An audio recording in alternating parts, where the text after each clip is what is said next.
memujimu lewat suaraku, terasa cukup bagiku.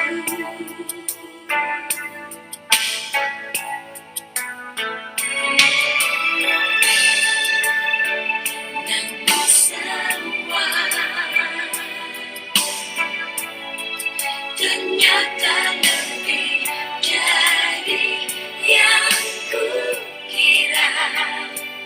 Ku hanya peduli diriku, ku tak mau tahu rindumu.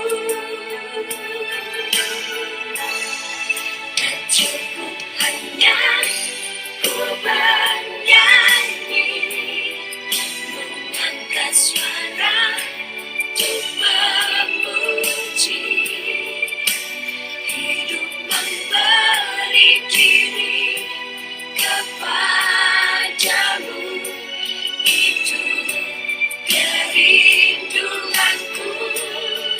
Tak cukup mulut yang memuji, tak cukup mulut yang bernyanyi, melakukan firman-Mu, itulah pujian sejati.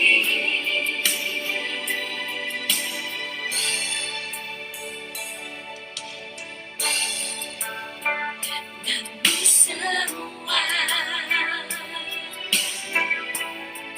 ternyata lebih dari yang kukira. Ku hanya peduli diriku, ku tak mau tahu rindumu. Tak cukup hanya ku bernyanyi, mengangkat suara untuk memuji. Hidup memberi diri kepadamu, itu kerinduanku. Tak cukup mulut yang memuji, tak cukup mulut yang bernyanyi, melakukan firman-Mu, itulah pujian sejati.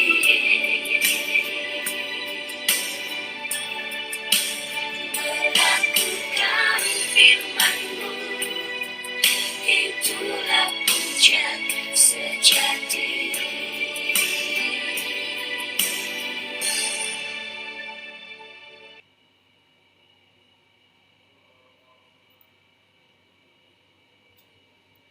Mari saudara, Bapak Ibu, remaja muda, kita satukan hati dalam doa.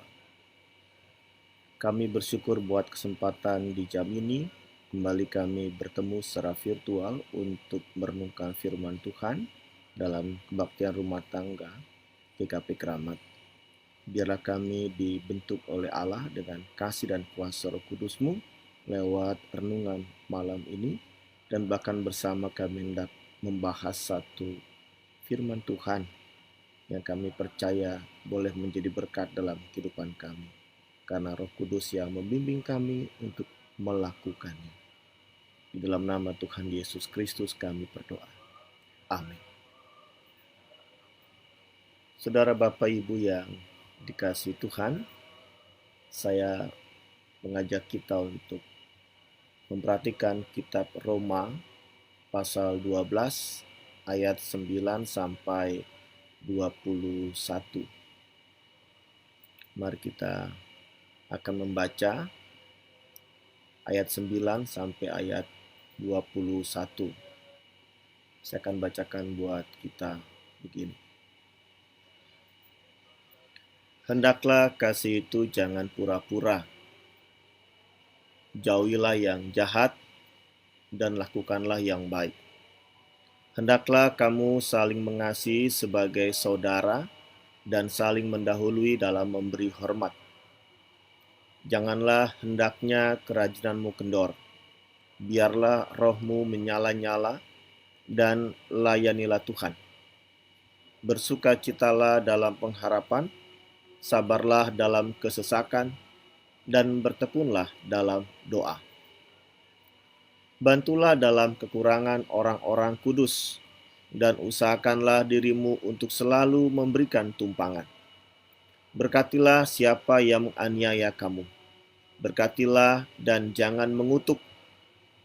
Bersukacitalah dengan orang yang bersukacita, dan menangislah dengan orang yang menangis. Hendaklah kamu sehati sepikir dalam hidupmu bersama. Janganlah kamu memikirkan perkara-perkara yang tinggi, tetapi arahkanlah dirimu kepada perkara-perkara yang sederhana. Janganlah menganggap dirimu pandai. Janganlah membalas kejahatan dengan kejahatan. Lakukanlah apa yang baik bagi semua orang. Sedapat-dapatnya, kalau hal itu bergantung padamu, hiduplah dalam perdamaian dengan semua orang. Saudara-saudaraku yang kekasih, janganlah kamu sendiri menuntut pembalasan, tetapi berilah tempat kepada murka Allah, sebab ada tertulis, pembalasan itu adalah hakku. Akulah yang akan menuntut pembalasan, firman Tuhan. Tetapi jika seterumu lapar, berilah dia makan. Jika ia haus, berilah dia minum. Dengan berbuat demikian, kamu menumpukan bara api di atas kepalanya. Janganlah kamu kalah terhadap kejahatan, tetapi kalahkanlah kejahatan dengan kebaikan. Ya, Bapak, Ibu, Saudara yang dikasihi Tuhan, pada kesempatan malam ini, tema yang saya buat dalam merenungkan kitab Roma pasal 12 ayat 9 sampai 21 adalah gengsi dinasihati.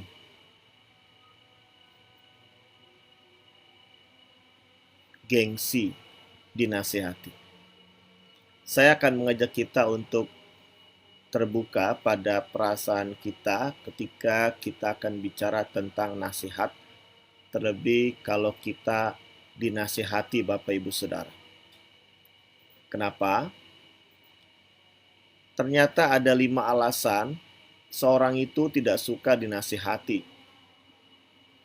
Ya, kita harus akui, kadang kita nggak merespon positif sikap kita terhadap sebuah nasihat yang orang lain berikan kepada kita. Walaupun mungkin ekspresi kita bisa sembunyikan dari orang itu. Tapi ternyata memang kalau kita mau jujur, ada alasan kenapa seorang itu tidak merespon baik sebuah nasihat. Walaupun dia tahu yang dikatakan itu benar. Ya. Saya mengutip untuk 5 alasan tidak suka dinasihati. Yang pertama adalah karena Anda merasa diri sudah benar. Anda nggak mau dikoreksi sebagai yang salah. Merasa diri sudah benar. Yang kedua, kadang Anda menganggap remeh orang lain. Bisa apa dia nasihatin? Kita sudah menilai orang yang menasihatkan kita, bahwa orang itu tidak lebih benar dari kita hidupnya. Kita tahu kesalahan orang itu, bahkan kelemahan-kelemahan dia. Jadi, ya kita anggap orang itu nggak pantas menasihati. Yang ketiga, Anda tidak pernah berpikir untuk ke depan. Kadang kita kan hanya mengerjakan, berusaha umumnya untuk hari ini.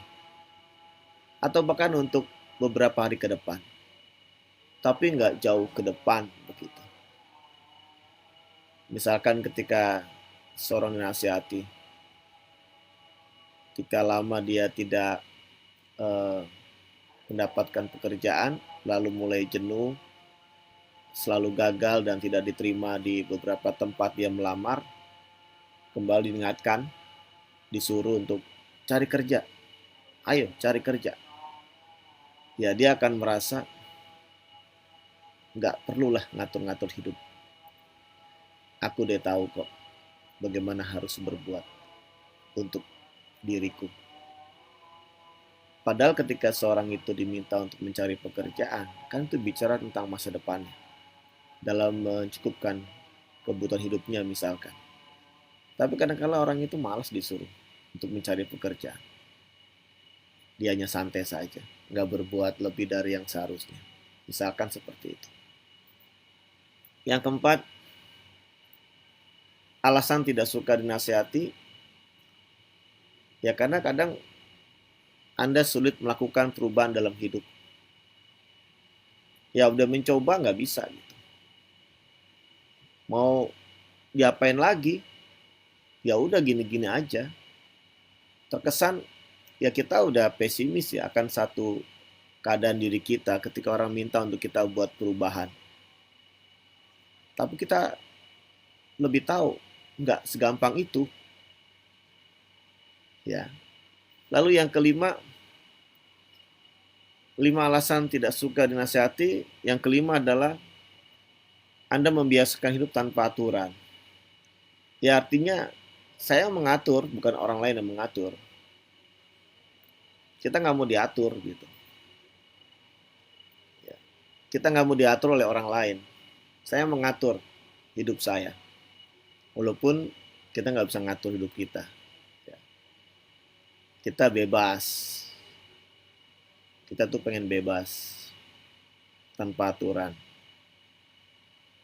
Ya, pada renungan ini Bapak Ibu Saudara, saya mengajak kita untuk tidak mencoba jaim ya, untuk mengatakan sesuatu yang kesannya betul. Orang bilang, saya tahu kamu siapa kok, nggak usah ngomong hal-hal yang kesannya Anda itu seperti malaikat. Ya, kita kadang kalau mau nasihatin orang suka diremehkan, kamu bisa apa gitu. Ya, di sini juga saya mengajak kita nggak untuk kesan kita lebih baik dari orang lain ya, kita lebih benar dari orang lain. Tapi kita perhatikan kalau kita baca kitab suci, ya terutama dalam bacaan kita saat ini, ada 22 nasihat Paulus. Ada 22 nasihat Paulus Bapak Ibu Saudara remaja muda. Jadi bacaan kita ini Roma 12 ini ayat 9 sampai 21 itu isinya tentang, kalau saya mengkategorikan, merinci itu ada 22 nasihat. Nah, pertanyaannya gini. Kita udah baca tadi kan kitab suci kita. Yaitulah nasihat Paulus. Ada 22 kalau saya hitung gitu ya. Nah, saya urai di situ. Pertanyaannya, kita mau dengarkan nggak nasihat Paulus? Kita mau terima nggak nasihat Paulus? Yang kita yakini adalah firman Allah. Ya. Dan ternyata nasihat itu banyak banget. Banyak banget nasihatnya. Ada 22. Terkadang kita satu aja, ya. Kita satu aja nasihat itu udah kurang apa ya, kurang srek gitu ya. Kan kalau kita nasihat itu satu poin, ya kadang-kala kita masih mau terima sih, ya oke, cuman satu nasihatnya saya terima. Tapi ketika nasihatnya banyak banget diberikan kepada kita, kita mulai, apaan sih ini? Kita mungkin mulai agak sedikit kurang tertarik gitu ya, mabok ya dengan banyak nasihat. Ya, Bapak Ibu bisa baca nasihat-nasihat Paulus itu ya, kalau saya sebutkan di sini. Pertama, nasihat kalau kasih itu jangan pura-pura. Ya, jauhilah yang jahat, lakukan yang benar, yang baik. Terus yang ketiga, kamu harus saling mengasihi sebagai saudara, saling mendahului memberi hormat. Yang keempat, janganlah hendaknya kalian kendor bila rohmu menyala-nyala dan lainnya Tuhan. 5. Bersukacitalah dalam pengharapan. 6. Sabarlah. 7. Bertekunlah dalam doa. 8. Bantulah dalam kekurangan orang-orang kudus. 9. Usahakanlah dirimu untuk selalu memberikan tumpangan. 10. Berkatilah siapa yang menganiaya kamu, berkatilah. Dan 11. Jangan mengutuk. 12. Bersukacitalah dengan orang yang bersukacita. 13. Menangislah dengan orang yang menangis. 14. Hendaklah kamu sehati sepikir dalam hidupmu bersama. 15. Janganlah kamu memikirkan perkara-perkara yang tinggi, tetapi arahkanlah dirimu kepada perkara-perkara yang sederhana. 16.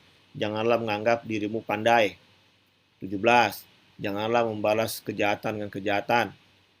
18. Lakukanlah apa yang baik bagi semua orang. 19. Hiduplah dalam perdamaian dengan semua orang. 20. Janganlah kamu sendiri menuntut pembalasan. 21. Jika istrimu lapar, berilah dia makan. Jika ia haus, berilah dia minum. 22. Janganlah kamu kalah terhadap kejahatan, tapi kalahkanlah kejahatan dengan kebaikan. Ya, banyak banget ya. Sebenarnya nih setiap nasihat Paulus kalau kita renungkan waktunya nggak cukup nih, hanya sekitar 40 menit. Ya, dan saya nggak mau sekilas-sekilas untuk membahas dua-dua nasihat Paulus, ya, dan tidak untuk membahas setiap nasihat itu. Tapi pada malam ini saya justru mengajak kita betapa nasihat itu tidak pernah lepas dari sebuah kehidupan bersama dengan Tuhan. Ini yang penting. Jadi kita nggak usah alergi terhadap sebuah nasihat. Karena firman Allah itu isinya itu banyak sekali nasihat. Nasihat dari Allah lewat rasul-rasulnya. Jadi nggak usah alergi dengan nasihat gitu. Nah, bagaimana isi nasihat itu? Silakan direnungkan karena akan berbeda setiap orang menangkap nasihat itu sesuai dengan situasi dan kondisi kehidupannya, pergumulannya, gitu loh. Dan orang akan menangkap nasihat itu, menghayatinya, menjadi bagian yang sangat penting untuk diperhatikan. Ya, jadi saya akan menekankan pada tentang nasihat itu bukan soal isi nasihatnya yang sekarang itu tadi disebut 22 kurang lebih nasihat Paulus. Kalau kita baca kita akan tahu ini untuk saya pada kondisi bagaimana begitu ya. Tapi yang terpenting bahwa nasihat itu bukan suatu yang kita jadi alergi gitu. Kita jadi anti karena firman Tuhan itu adalah nasihat yang Allah berikan kepada orang-orang yang menyembahnya. Udah pasti itu. Ya. Walaupun tadi kan ada 5 alasan orang kenapa dia nggak suka nasihatin. Ya kan dia merasa benar. Nah, itulah orang akhirnya disebut keras, mengeraskan hati ya, bebal ya. Karena dia ngerasa benar, dia nggak butuh nasihat Tuhan. Itulah kehidupan umat Allah di Alkitab disebutkan. Umat udah nggak merasa penting nasihat Allah dan dia melakukan apa yang dianggap benar baginya. Walaupun bagi Allah itu salah. Gitu. Ini realita bahwa memang nasihat itu tidak selalu direspon dengan baik ya oleh umat. Walaupun itu nasihat dari Allah gitu. Maka kalau kita bertanya apakah manusia butuh nasihat? Butuh. Apakah manusia butuh nasihat? Butuh. Dan yang dibutuhkan itu nasihat yang baik. Kenapa yang baik? Karena memang ada nasihat yang tidak baik. Ya. Dalam sebuah kelompok dan setiap kelompok itu pasti punya orang-orang yang suka menasihati temannya di kelompok itu. Tapi bagaimana isi nasihat itu ya tergantung kondisi dan kepentingan kelompok itu. Beberapa orang di situ. Terkadang ada nasihat yang memang tidak baik gitu. Tapi kita mau bahas Dalam hal ini adalah nasihat yang baik. Apakah manusia butuh nasihat? Butuh. Kita butuh nasihat. Kenapa kita butuh nasihat? Ya. Untuk apa nasihat? Bapak Ibu Saudara remaja muda, ketika firman Allah dalam hukum Taurat disebut ada yang hukum kelima, hormatilah orang tuamu supaya, ternyata sebuah sebab akibat nampak ya. Apa yang diminta Tuhan untuk dilakukan akan berdampak positif, berdampak baik. Sehingga kalau ini kita pahami nasihatnya adalah nasihat yang baik, nasihat yang dari Tuhan, untuk apa nasihat itu? Untuk kebaikan kita, untuk kehidupan kita sekarang dan akan datang. Dia sudah lebih tahu kok apa yang akan terjadi dalam kehidupan manusia ketika orang itu mau mengikuti perintahnya. Ingatkan kisah Nuh, ketika Nuh mengikuti nasihat Allah. Kenapa? Karena Allah tahu rencananya dia akan menghukum umat manusia, dan Nuh diminta yang akan memulai kehidupan baru lewat bateranya. Dan Nuh mengikuti nasihat Allah. Dia mengerjakan membuat bahtera, bahkan memasukkan sepasang hewan-hewan dan keluarganya ke dalam bahtera itu. Untuk kemudian ketika muncul air bah, mereka selamat, dan ketika dalam perjalanannya surut airnya, Nuh, keluarga dan hewan-hewan yang ikut di dalam bahtera itu memulai hidup yang baru. Supaya ada kehidupan yang lebih baik. Itu tujuan nasihat. Untuk itulah Allah mengingatkan dengan nasihat-nasihatnya kepada kita. Nah, siapa penasihat itu?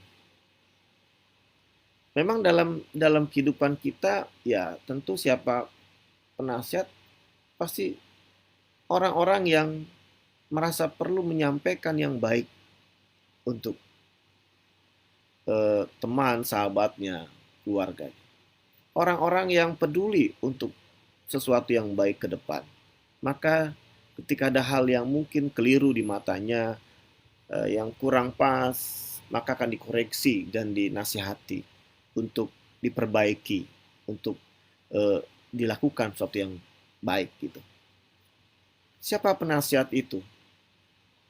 Sekitar kita. Orang-orang di sekitar Anda. Tetapi secara khusus juga, memang kita akui penasihat kita itu adalah Allah sendiri dalam kitab suci. Firman-Nya yang kita dengar, kita renungkan, itu menasihati hidup kita. Saat kita membaca kitab suci, kita merenungkannya, kita mengambil saat teduh, kita merasakan Roh Kudus bekerja menasihatkan Anda dalam satu kesempatan pergumulan.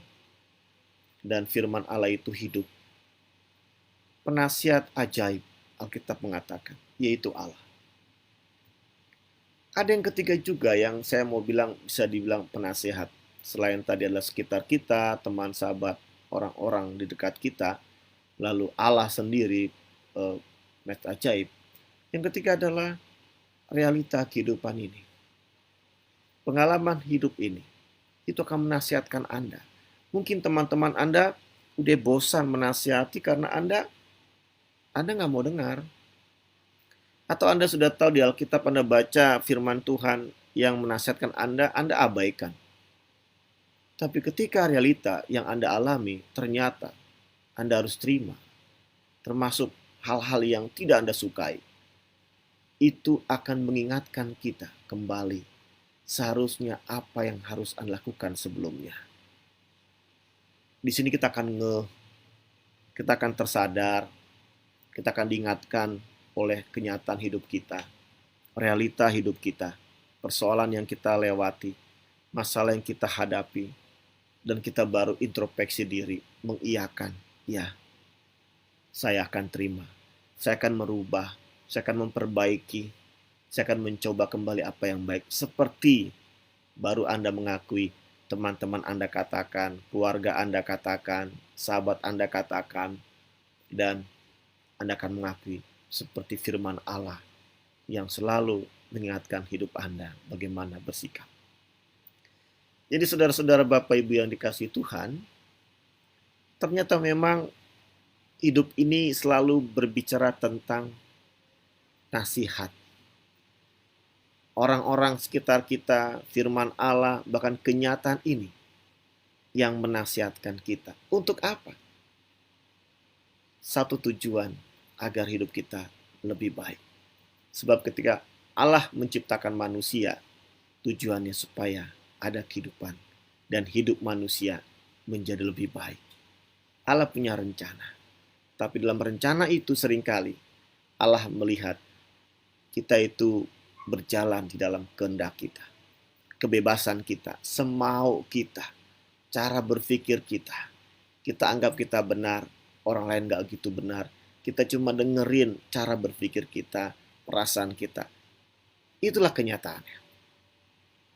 Saya gak mau menasihatkan Bapak Ibu Saudara. Mungkin saat ini kita mulai menilik ke dalam diri kita. Adakah nasihat yang aku langgar atau aku abaikan? Atau ada hal yang salah yang aku harusnya dikoreksi tapi aku gak mau. Walaupun ya itu pergumulan tersendiri, tapi yang pasti kita tahu nasihat itu tujuannya adalah baik untuk diri kita. Agar kita bisa merasakan hal-hal yang baik. Seperti yang Tuhan inginkan juga dalam kehidupan umat-Nya. Tetapi mari Bapak Ibu Saudara, saya mengajak kita pada kesempatan malam hari ini. Gengsi dinasihati. Sekarang apakah harus gengsi dinasihati? Silakan kembali kepada kita. Kalau gitu, supaya kita nggak gengsi, mari kita belajar malam ini. Bagaimana supaya saya mau menerima nasihat ikhlas? Bagaimana supaya saya mau menerima nasihat? Bagaimana saya mau menuruti nasihat itu dari teman, sahabat, keluarga saya, bahkan firman Tuhan sendiri? Ini belum bicara realita kenyataan ya. Di sini Bapak Ibu Saudara, mari kita berefleksi. Saya nggak mengulas lebih dalam 22 nasihat Paulus. Tapi saat Anda membaca itu, maukah Anda menerima nasihat itu? Itu yang saya ajak kita merenungkannya. Ya, jangan keraskan hati kita. Silakan Anda tulis dalam kolom komentar bagaimana supaya kita mau menerima nasihat. Ya, saya ingin menerima nasihat. Tolong bantu setiap kita atau pengalaman Bapak Ibu Saudara ketika bisa menerima sebuah nasihat, mengikuti nasihat. Ya, silakan saya memberi kesempatan kita. Saya sambil melihat di kolom komentar apakah sudah ada yang merespon interaktif kita Bapak Ibu Saudara. Ya. Bagaimana supaya mau menerima nasihat? Ya, apapun nasihatnya Bapak Ibu, tentu yang baik ya. 22 nasihat Paulus itu. Ya, tadi kita sudah uraikan satu persatu, kita kutip, kita baca. Masalahnya bukan berapa nasihat yang mau orang berikan sama Anda, tapi satu nasihat itu apakah Anda mau menerimanya untuk Anda lakukan. Nah, bagaimana supaya mau menerima nasihat itu? Kan kalau dibilang 5 alasan orang itu nggak mau nasihati adalah karena merasa dia benar, orang lain nggak benar. Atau ya suka meremehkan orang lain. Ya, misalkan.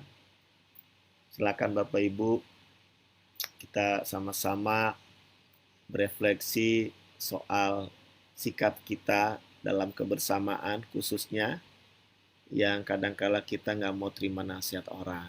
Atau mungkin ya keluarga Anda sendiri, pasangan Anda sendiri, orang tua Anda sendiri ya, untuk anak-anak remaja muda merasa udah benar gitu ya. Selamat malam buat Bapak Ibu Saudara remaja muda yang ikut dalam sharing Alkitab malam hari ini dari GKP Keramat ya, yang sudah mencatat kehadirannya. Puji Tuhan.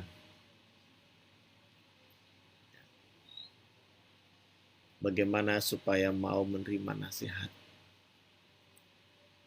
Apa yang harus Anda lakukan? Ya, supaya Anda mau terima nasihat, apapun nasihat itu.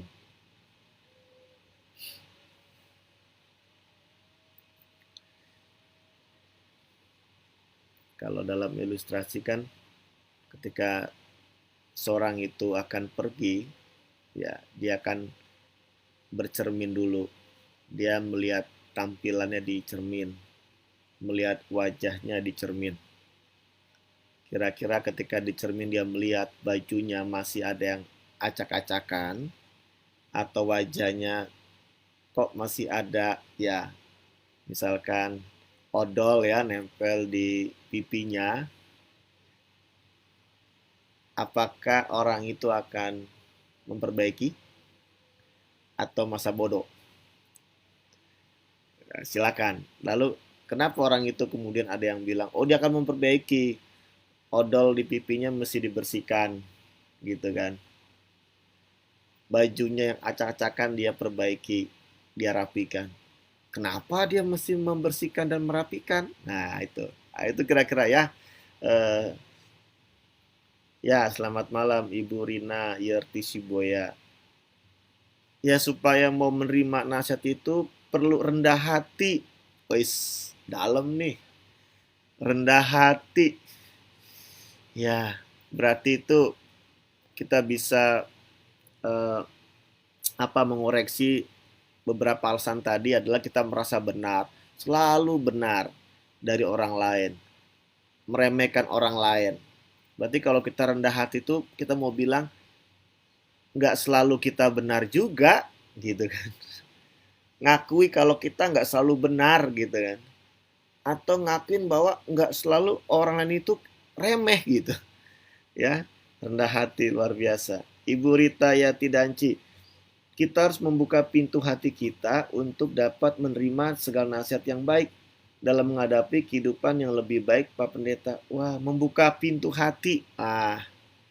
Kan orang kadang-kala logika ya, dengan logika berpikirnya aja. Tapi kita harus pakai hati, ya.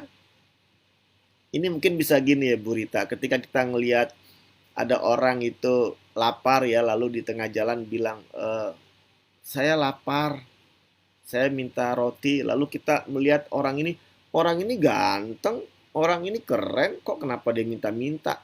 Lalu kita nasihatin gitu ya.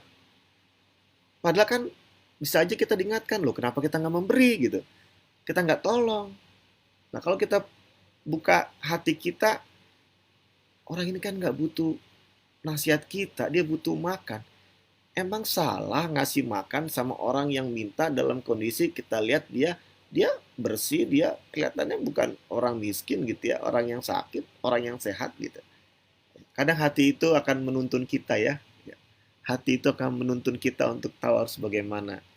Ya terima kasih Bu Rita. Lina Fiona, ya Ibu Lina Fiona, yang saya lakukan menerima nasihat dari orang terdekat, nasihat demi kebaikan kita sendiri dan berubah sikap yang lebih baik lagi. Ya, demi kebaikan. Kita harus tahu ini buat kebaikan loh. Karena gini, apakah Anda yakin ketika orang terdekat Anda nasihatin Anda itu dengan niat jahat? Kan enggak. Luar biasa, terima kasih Bu Lina. Enggak jahat. Kenapa sih kita berpikir kesannya nasihat itu jahat gitu ya? Demi kebaikan. Gengsi amat sih. Jadi gini, berarti seringkali kita punya persepsi orang yang nasihatin kita itu ini bukan untuk kebaikan kita gitu ya. Ya kita harus belajar untuk terima bahwa itu kebaikan buat kita gitu. Keren. Bu Sri Aryani, saya menerima nasihat dari siapapun dengan kita introspeksi diri bahwa nasihat itu benar. Oke, tadi sama dengan Bu Lina ya. Dan baik. Orang memberi nasihat kepada kita karena orang itu sayang kepada kita. Orang itu melihat kita karena dalam diri kita masih ada yang kurang. Nah, iya, keren banget. kita kan kadang terlalu sombong merasa kita benar nggak punya kekurangan ya. Ya kan ada istilah eh, apa itu yang lupa tuh saya jadi mau ngomong apa tuh. Yang gajah di pelupuk mata kita nggak kelihatan gitu. Kira-kira gitulah ya. Kita ngelihat kesalahan orang lain kecil gitu ya, wah kita persoalkan. Tapi kesalahan kita yang besar kita nggak ngelihat dan kita nggak mau dipersoalkan. Kira-kira gitulah ya. Iya Bu Sri Haryani keren ya. Kita kadang gengsi ngakuin kita tuh juga punya kekurangan sebenarnya. Kita nggak sepintar yang kita pikir lah. Kita kadang bodoh. Malah seringkali tanpa orang lain tahu, nih diam-diam, kita itu ngikutin nasihat orang akhirnya gitu ya. Kan apa ya? Ya gimana ya? Ya bilang aja di awal ya terima kasih nasihatnya saya akan lakukan. Jangan sang kita menolak tapi kemudian ketika orang itu pergi kita ngikutin gitu ya. Kita ngelakuin dan ngakuin benar gitu ya. Padahal memang orang lain itu kan niatnya baik ya buat kita. Ibu Lorsi Agustin yang memberikan nasihat harus menyampaikan dengan cara yang baik dan dengan kata-kata yang membangun. Ya, memang kita ingin ya tadi kan kalau kita salah kita dikasih tahu dengan cara yang baik gitu kan, dengan kata-kata yang membangun. Tapi jujur deh, kalau sahabat kita nih nasihatin kita, kira-kira ngomongnya itu omongan yang nyenengin apa omongan yang nyelekit? Atau kita sebagai sahabat ya, ketika ada seorang yang kita sayangi itu berbuat yang nggak pas, kita nasihatin, lalu sikap kita apa? Dengan lemah lembut, ya mungkin ya harusnya begitu.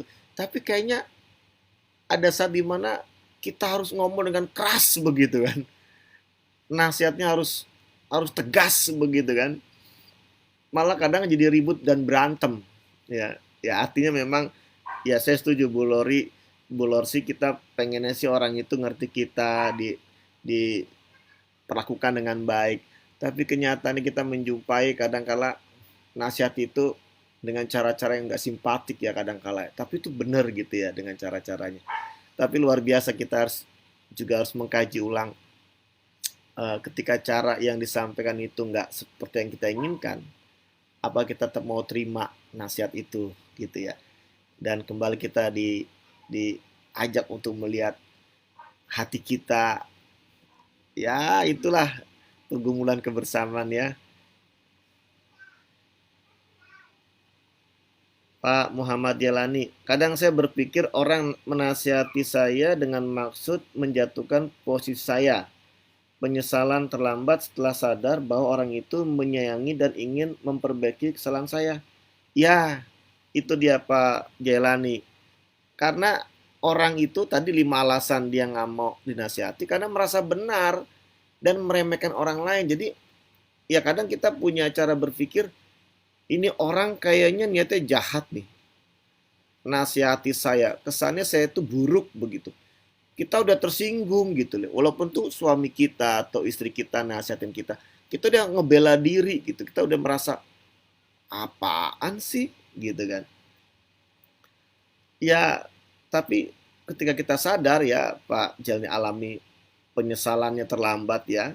Ternyata emang orang itu niatnya baik, dia sayang dan ingin memperbaiki kesalahan kita. Ya luar biasa, puji Tuhan, Bapak Ibu Saudara ya.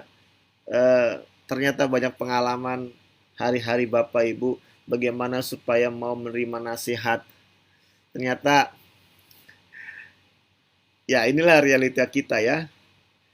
Ya terima kasih Bu Aristianti, silakan ikut KRT di sini ya Pak. Oke, puji Tuhan. Kita lagi ngebahas tentang uh, gengsi dinasehati ya walaupun kita udah tua ya tapi namanya nasihat itu kayaknya kita merasa nggak serak apalagi kalau orang udah tua itu yang ngomong itu nasihatnya itu dari anak kecil atau mantu atau anak kita gitu kadang kan kita yang merasa udah tua bilang tahu apa sih anak kemarin sore anak bau kencur nasihatin gitu ya. Dan kita gengsi untuk ngakui kita itu butuh nasihat ya. Karena jujur kalau kita mengatakan ya terima kasih nasihat kamu, kita merasa orang bodoh banget. Kita merasa orang yang aduh bukan orang bener ya. Itulah gengsi. Gengsi. Ibu Lia Akin memiliki kesabaran, rendah hati, menjadi pendengar yang baik, bersyukur, ada yang menasihati. Ya, nyata kita butuh kesabaran juga. Nah, di sini mungkin kesabarannya dibutuhkan di saat kita tadi. Ini yang nasihat itu cara cara penyampaian itu bikin kita jengkel gitu ya. Mungkin kasar gitu ya. Ya, kita ngerasa sebel. Ya, ternyata sabar itu saya mau bilang nggak gampang. Ribut, kita jadi konflik gara-gara kita susah untuk sabar. Walaupun kita tahu orang itu niatnya baik ya. Iya, lalu menjadi pendengar yang baik. Ya, ini luar biasa. Kita mau mencermati kalimat-kalimat nasihatnya buat kita, yaitu sebagai introspeksi diri kita ya. Ya, luar biasa. Terima kasih untuk semua komentar, tanggapan, pengalaman yang disaringkan oleh Bapak Ibu Saudara, bahwa memang malam hari ini penekanan renungan kita bukan soal isi nasihat-nasihat Paulus, karena itu banyak banget gitu ya. Ya, apalagi sebagai suami atau istri untuk dinasihatin oleh pasangannya mungkin merasa apa gitu ya. Tapi baguslah malam ini kita bisa join bersama. Ya, terima kasih yang baru join bersama dalam renungan ini. Ya, Pak Ferry Samda Musa dari Tangerang ini. Terima kasih buat kehadirannya. Bukan berapa nasihat yang kita akan butuhkan, tapi kesiapan kita menerima nasihat itu. Kesiapan kita. Apa ketika orang yang sudah tua merasa siap menerima nasihat dalam hidupnya dari orang sekitarnya? Atau orang yang masih muda dianggap yang membutuhkan nasihat dan selalu siap? Mari kita renungkan Bapak Ibu Saudara, bahwa nasihat itu sangat penting karena Allah ingin hidup kita lebih baik. Biarlah kita bijak untuk bisa melihat nasihat itu sebagai bagian cinta kasih. Nasihat itu sebagai bagian cinta kasih. Tuhan akan selalu menasihati kita. Diminta atau tidak. Dan kita bersyukur kalau Tuhan selalu mau menasihati kita. Tetap kuat Bapak Ibu Saudara di masa pandemi COVID-19. Tuhan akan nasihati kita untuk kita tahu apa yang harus kita lakukan, bagaimana kita menyikapi kondisi ini. Sehingga jangan takut dan khawatir ketika ada Tuhan yang sedia menasihati Anda. Bahkan bersama dengan orang-orang di sekitar Anda yang akan bersama menuntun apa yang harus kita lakukan sebagai sebuah keluarga.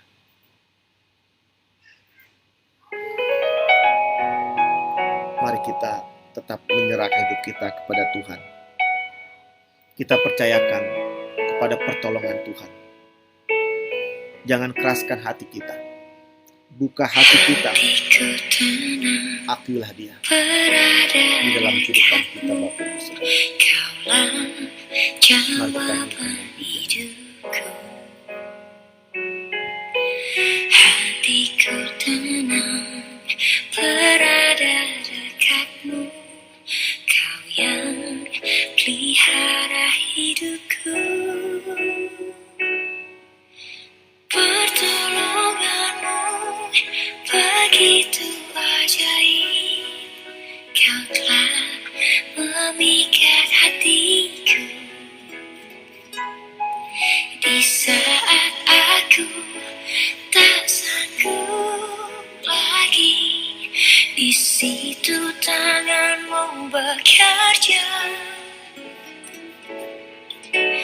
Pertolonganmu begitu ajaib, kau telah memikat hatiku. Kini mataku tertuju padamu, ku rasakan kasih-Mu, Tuhan.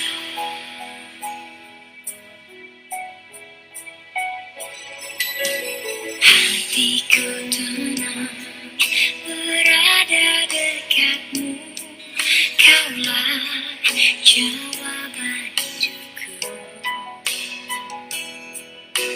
Hatiku tenang berada dekat-Mu, Kau yang pelihara hidupku. Pertolonganmu begitu ajaib, Kau telah memikat hatiku. Di saat aku tak sanggup lagi, di situ tangan-Mu bekerja. Pertolonganmu begitu ajaib, Kau telah memikat hatiku. Kini mataku tertuju padamu, ku rasakan kasih-Mu, Tuhan.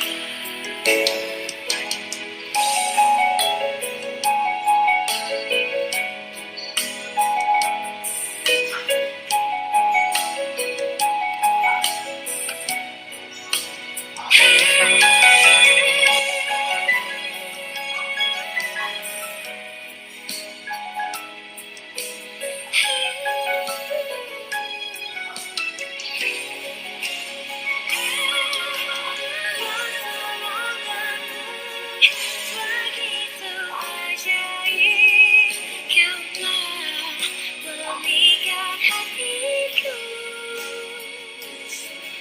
Di saat aku tak sanggup lagi, di situ tangan-Mu bekerja. Pertolonganmu begitu ajaib, Kau telah memikat hatiku. Kini mataku tertuju padamu, ku rasakan kasih-Mu, Tuhan.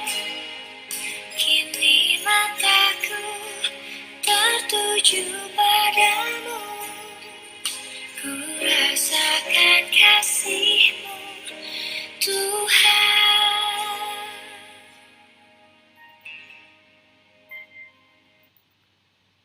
Saudara Bapak Ibu yang dikasihi Tuhan, mari kita berdoa. Bapa, berkati kami untuk mau membuka hati di setiap nasihat yang Kau berikan, bahkan lewat banyak cara di tengah kebersamaan kami, dan bahkan kenyataan hidup yang kami jalankan. Semua hal yang baik dari Tuhan menjadi berkat. Di dalam nama Tuhan Yesus kami berdoa. Amin. Ya, terima kasih buat Bapak, Ibu, Saudara yang malam hari ini sudah bersama dalam renungan KRT GKP Keramat. Senang kita bisa bersama-sama. Kita akan ketemu lagi pada kesempatan di minggu depan di jam yang sama, di hari yang sama, namun dengan tema yang kita akan lebih gumulkan kembali. Tuhan berkati semua kita. Selamat malam.